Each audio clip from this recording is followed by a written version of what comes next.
আসসালামু আলাইকুম। আমি আসছি বুমিন বাজারে। বুমিন বাজারের এক সময় আমি যখন ইন্টারে ছিলাম, এদিকে একটা ক্রিকেট মাঠ ছিল স্কুলের।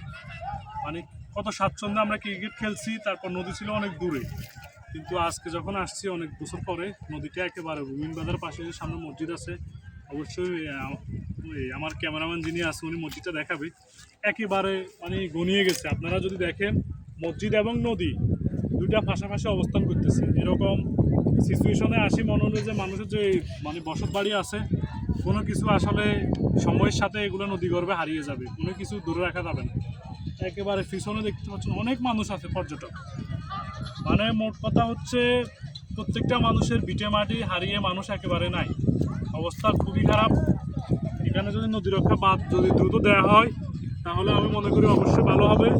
আর যদি এভাবে চলতে থাকে তাহলে মানুষের ভিটেমাটি হারিয়ে আমাদের যে সুবর্ণচর নোয়াখালী সদর আছে ওদিকে মানুষের চাপটা বাড়বে এবং জমির দাম বৃদ্ধি পাবে। তো আশা করি নীতি নির্ধারক যারা আছেন তারা অবশ্যই বিষয়টি অতি দ্রুত দেখবেন।